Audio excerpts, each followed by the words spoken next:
Rumah limas merupakan prototipe rumah tradisional Sumatera Selatan.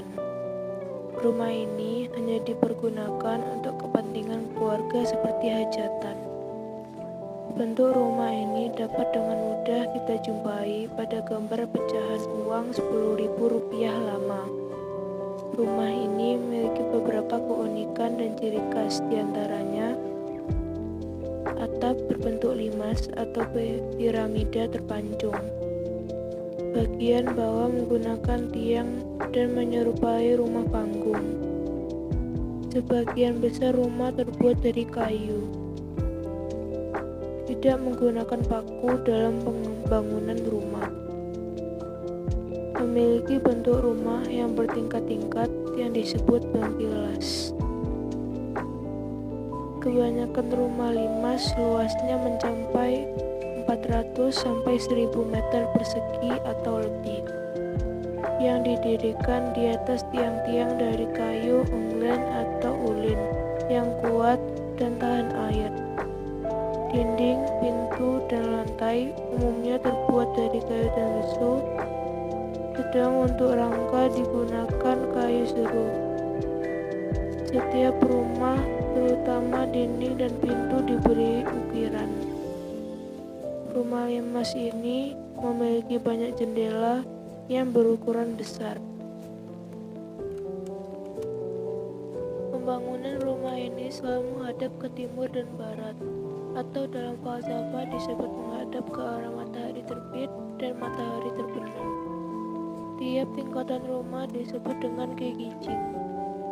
Rumah bertingkat-tingkat ini memiliki filosofi budaya tersendiri untuk setiap tingkatnya sesuai dengan nilai-nilai budaya tradisional, yaitu usia, jenis kelamin, bakat, pangkat, dan martabat. Pagar tenggalung yaitu teras pada rumah limas. Tamu akan dipersilakan duduk di teras atau lantai 2 saja. Rumah limas sangat luas dan seringkali digunakan sebagai tempat berlangsungnya hajatan atau acara adat. Tingkat pertama rumah ini disebut pagar tenggalung karena ruangannya tidak memiliki dinding pembatas dan terhampar seperti beranda. Suasana di tingkat pertama lebih santai dan biasa berfungsi sebagai tempat menerima tamu.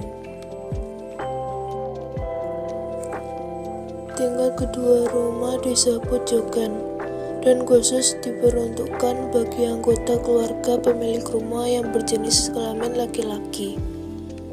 Pembagian ruang secara fisik berfungsi sebatasan aktivitas yang berlangsung di rumah berdasarkan tingkat keprivasiannya.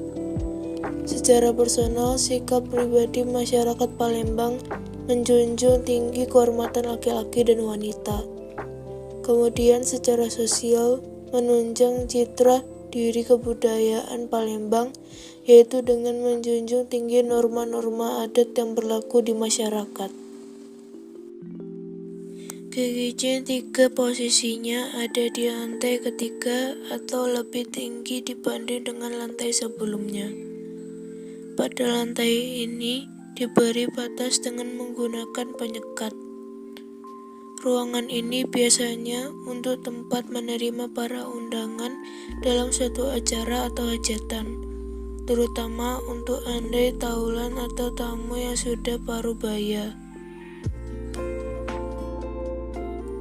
Gegijing 4 pada lantai keempat, posisi lantai lebih tinggi lagi.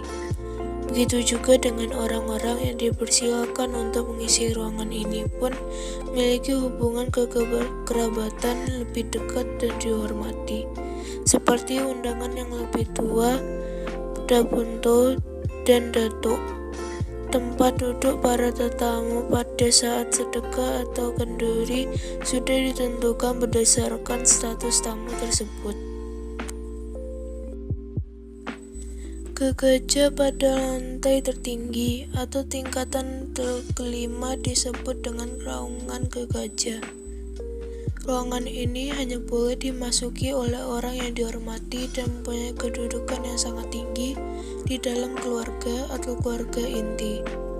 Uniknya, di dalam ruangan gegajah terdapat undakan lantai yang disebut amben. Amben inilah yang digunakan untuk mengadakan musyawarah para penghuni gegajah. Selain itu, juga terdapat kamar pengantin yang hanya difungsikan jika pemilik rumah sedang mengadakan pesta pernikahan.